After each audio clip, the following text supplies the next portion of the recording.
Hey everybody, this is Russ from Retro Game Core, and this here is the AYN Odin, one of my favorite Android-based devices that came out in the past year. Now you may notice there's something a little bit different with this model. It starts with the analog sticks right here. What I've done is I've installed the new Hall sensor analog sticks that are made for Nintendo Switch Joy-Cons, and they're made by a company called Gillikit, and we're going to actually install these here in this video. And you can pick up a pair of these on Amazon or AliExpress for about 30 bucks. Additionally, I've swapped out these stock face buttons for these custom ones right here, and these are specially made by Sakura Retro Modding on Etsy. And in this video, we're going to install both of these components here and then do a bunch of tests and see whether or not it's worth actually upgrading on your device. And so without any further delay, let's jump into it.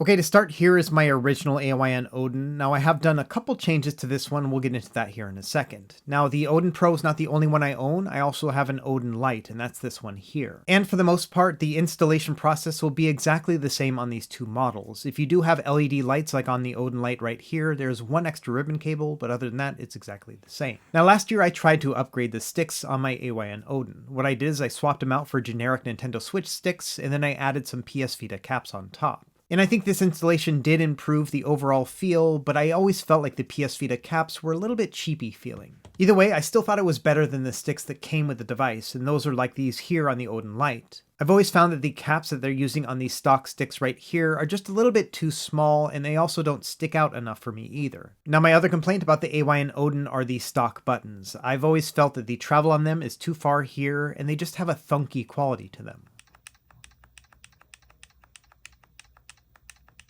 And so I'm hoping with these upgrades, we can have less travel with the buttons and a larger size for the analog sticks. Now these Gillikit sticks were sent to me by a company called Acnes, who is a distributor of Gillikit products. And so I'll leave a link to their Amazon and AliExpress stores in my video description, and these are pretty easy to find. Now these buttons were also sent to me from Sakura Retro Modding. I've used a lot of their products before, but these buttons in particular are pretty special. These buttons are made with a special manufacturing process, which is a little bit more time intensive than normal, and so because of that, they do carry a higher price. And so for a full set of these 4 buttons, it will cost about 25 bucks altogether. And these are the Xbox version right here, which means they have an AB and XY layout, and there is a color as well as a white version. And so I'm going to use the white version on my purple Odin Pro, and then I'm going to put the colored ones in my Odin Lite once I get some more sticks that I can actually do the full installation with. Either way, that's going to be the setup today. We're going to use the Gillikit sticks as well as the Sakura Retro Modding special buttons here. Now, in addition to the Xbox-style buttons that Sakura Retro Modding sent over, he also sent out a bunch of different other samples. Now, obviously, I have way more buttons now than I have devices, and I don't want these to go to waste. And so what I'm going to do here is I'm going to host a giveaway, and so I'll give away these 5 different pairs right here. And so if you're looking for one of these sets, to enter it's going to be very easy. I'll just put it in the video description, just click on the link, and then tell me which pair you would prefer. And because these are going to be so lightweight and the postage won't be too bad, I'll go ahead and open this up for worldwide winners. Anyway, check out the link in the video description below if you'd like one of these sets. So let's go ahead and get started. We're going to turn off the AYN Odin, and then I always like to rest mine on a pack of cards so I don't damage the screen. You're also going to need a small screwdriver set. I recommend this one from iFixit. I'll also leave this link in the video description. The case itself is held in by 4 Phillips head screws, so go ahead and remove those. And then I would open up the top flap here and remove the SD card if you have one. Now the package for my buttons came with this really nice Mario guitar pick, but I don't want to mess it up. Instead, I'm going to use the little plastic pick that comes in that iFixit kit for my screwdriver. And what you want to do here is just wedge it under one of your shoulder buttons and then twist it so that it pops the clip open right here. After that, you can run the guitar pick along the sides of it to undo the rest of the clips. Sometimes it gets a little bit tight at the bottom, and if that happens to you, then I would recommend just going over to the shoulder button and doing the same thing. Usually by this time, the rest of the clips will become unfastened and you can open up the rest. And thankfully, there's no attachment to the back case here, and so you can just pull that right off, no problem. Now, sometimes the shoulder buttons will fall out, so if that happens to you, just go ahead and put it back into place. And so now we're ready to actually start the installation of the other components. Now the face buttons are behind a small controller board, which we're going to have to remove first before we can access them. And the first step here is to loosen the ribbon cables that are attached to that board. So that'll include the little connector ribbon cable here on the right, as well as the analog sticks cable too. Once those are removed, the next thing I would recommend doing is removing the analog stick. This just has 2 small Phillips head screws. And if your device has LED lighting, there will be an additional ribbon cable too. Now usually you can just pull the stock stick out, but because I have those extra Vita caps, I have to remove the cap first. But as you can see, the stick will then come right out. Next, you need to remove the speaker that's attached to the PCB. Now this is just using an adhesive, so you just have to basically pull it right out. After that, we're almost there. We have 4 small Phillips head screws to remove, and then we can just slide the PCB right out. And this is what it looks like here. Very simple. You can just kind of put it off to the side. From there, you need to remove the rubber membrane from the buttons, and then you can push out from the bottom to get the rest of the buttons out. And once you've removed the buttons, it's as easy as just putting in the new ones right here. And these buttons have these little pieces of plastic that hold them into place, and so because of that, there's only one way they can be put in. And so it is very easy to install these new buttons. After that, you want to replace the rubber membrane. This has 2 little holes and 2 plastic poles that you can actually place them right into. And so again, this will be a very simple reinstallation. At this point, I would recommend gently flipping the device over and verifying that all your buttons are in the correct place. After that, it's just the reinstallation of the PCB. This one's going to be a little bit tricky because of that controller ribbon cable, but I would recommend just gently sliding it in and trying to wedge in that ribbon cable at the same time. It may take a couple tries here, but I would recommend taking your time, and really there's no wrong way to do it. Anyway, once you have it in place, you can flip down the little attachment so that it holds the ribbon cable in place. And then you can take those 4 Phillips head screws and secure the PCB back into its position. And that's it, we're done with the buttons, so let's move over to the analog sticks next. And thankfully the replacement of these is very, very easy. And that's because these sticks are designed to be able to pull the caps off, which means the installation is going to be a breeze. In addition to the cap itself, there's going to be a little dust cover, so you want to remove that too. After that, you can place the stick itself directly in there, and yeah, just like that, we're already installed. From there, we can add the dust cover as well as the cap, and we're good to go.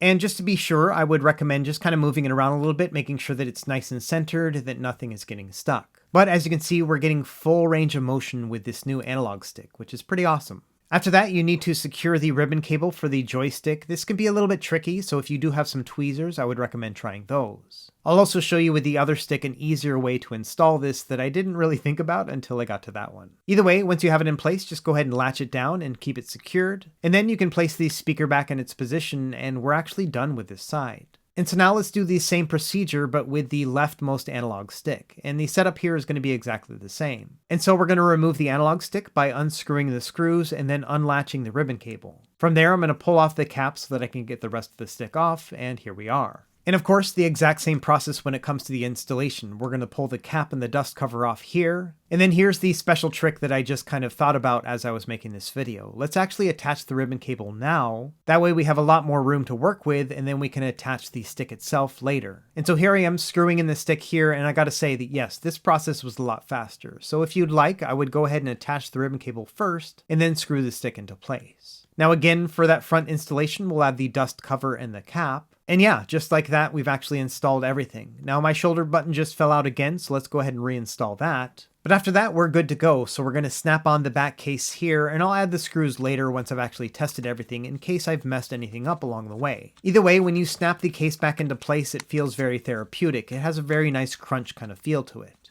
And so let's go ahead and turn on the AYN Odin, and then we're going to calibrate these joysticks to make sure they're accurately centered. Now within the handheld settings, there is a joystick calibration tool. But I have found that I'm not a very big fan of this software. To start, it doesn't really snap into place correctly. And so when you try to calibrate any of the sides, when you go back into the center, it's actually not going to register. And so honestly, I would recommend not using the joystick calibration tool that we have right here. Instead, within the handheld settings, there's actually a second calibration option. So we'll go into the Odin settings right here, and then we're going to go right back to that joystick calibration and gamepad test section. Now, instead of going to joystick calibration, what I recommend doing here is going into the gamepad test instead. And within here, if you tap on any of the actual joysticks, it'll allow you to recalibrate them here using a different tool. And so what I recommend doing is actually deleting the calibration data right here, and then tap on the joystick again, and then move the analog stick in all the various directions. From there, it'll register the entire range of the stick, and then you can press save. And then I recommend doing it for the other stick as well, deleting the calibration data and then adding your own right here. And personally, I found that this calibrates the data better than when using the actual joystick calibration tool. Now, another app I like to use is called Gamepad Tester. This has a bunch of different tests that can show you the range and usability of your joysticks and buttons. For example, under the All Axis section here, it'll give you an indication of whether or not there is any stick drift. And as you can see here, everything is registering at 0 when I don't press on it, and that's exactly what I'm hoping for. Additionally, there's a gamepad tool. This will allow you to kind of look at the range overall of your sticks, and you can also test your buttons within here as well. And so as you can see, I'm getting a full range with my analog sticks, and I can also get all of my buttons to register correctly. Another one I like to use is the joystick dead zone tool. This will basically show you the entire range of your analog sticks. And as you can see with both of my sticks right here, I have a full range of motion and there's no snapping or anything else. And so I would say that yes, these analog sticks are working perfectly. And additionally, by virtue of being magnetic Hall sensors, that means they're not ever going to develop joystick drift in the future either. Now, I've never actually heard of anyone getting joystick drift with their device, but all the same, it's nice to have that little peace of mind. Okay, let's test the feel of the face buttons next. And I gotta say, the travel on here feels a lot better, and also these buttons are a little bit glossy, so they have a nicer finger feel to them as well. Now personally, I would have liked to have a little bit less travel on my buttons here. They still have a bit of a thunky quality, but I think a lot of that comes down to the rubber membrane on the AYN Odin and not the buttons themselves.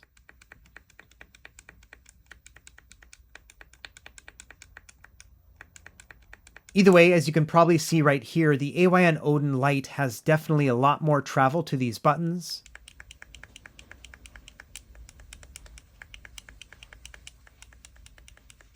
And so between the two, I definitely appreciate the upgraded buttons as well. If I had to put a number to it, I would say that the stock buttons are like a 6 or a 7 out of 10, but when you add these upgraded ones from Etsy, I would say it moves it up to about an 8 out of 10 instead. And so it's going to be up to you whether or not you want to spend $25 on an incremental update like this, but for me, I really appreciate this update. I found that in the week or so since making this mod, I've been using my AYN Odin a lot more. And part of that has to do with the buttons, but the other half of it has to do with these great new analog sticks. In addition to having a full range of motion, one of the other things I really like about these sticks is that they protrude from the device quite a bit more than the original ones. And so not only are these caps larger overall, but they also stick out a little bit more as well. And I found that that does give me quite a bit more control. Now, one observation I found is that these sticks themselves are a little bit slick in the beginning, but they get quite a bit more grippy after you use them for a couple hours. And I think you can easily see the difference here if you compare them to the stock sticks like on the Odin Lite. And so again, between these two, I think it's a vast improvement. The stick is both larger and taller and still has a full range of motion. And I'm also going to show you some game testing here in a minute because this is another thing that's an upgrade from the previous experience too. I also like the look of the new face buttons too. They have an A, B, and XY pattern that is more like Xbox than Nintendo, and I like that better on this device. Additionally, I like to have glossy buttons which look really nice here, and I also like that the A, B, and XY have a larger print to them too. And it's also kind of hard to pick out with my camera here, but they have a little bit of a glitter to them within the resin, which is really nice looking too. Now when it comes to actual gameplay, this is where the analog sticks really come into their own, because in addition to being larger and more comfortable to use, they have a little bit more resistance to them than these stock sticks too. And so they just have a heftier overall feel to them. In fact, these have a little bit more resistance than on a Nintendo Switch Joy-Con, and so they feel really good. By comparison, I always felt like these stock analog sticks were just a little bit flimsy feeling, like they were just too loose in the case. And so overall, these analog sticks are an improvement in every way. They are larger, they are higher, and they also give a good hefty kind of resistance to them as well. And I get it, I think that spending $30 on an upgrade just for your joysticks is a little bit ridiculous, especially if your current sticks aren't broken. But I think with the Odin device in particular, the upgraded feel right here is totally worth it. If you already love your AYN Odin, this is going to make you love it even more. Now testing out the face buttons, I think this is an improvement as well. The glossy buttons just kind of slide a little bit better, and I do like the fact that they have a little bit more shallow travel to them as well. However, like I said, this is like an 8 out of 10 upgrade. I think the rubber membranes are the real culprit here, but all the same, I do think this is an improvement. But if you're looking for a more classic retro mushiness to your buttons, unfortunately this isn't going to happen when you make the upgrade here. It's really just going to change the feel and the travel overall. And so wrapping things up here, do I think these two upgrades are worth it, especially considering the fact that they're about $25–30 each? And I would say for me, the improvement is definitely worth it. After all, since making this change about a week ago, I've been using the Odin way more than I had before. I've always felt that the Odin is one of the best devices you can get for your money, but I always had two complaints, and it was the analog sticks and the face buttons. And so for me personally, I found that these simple upgrades right here just make me enjoy the device even more. And so let me know what you think in the comments below. Are these upgrades going to be worth it to you, or would you rather spend your money somewhere else? And also don't forget to enter into that giveaway that I'll have linked in the video description below. As always, thank you for watching, and be sure to like and subscribe if you found this helpful, and we will see you next time. Happy gaming.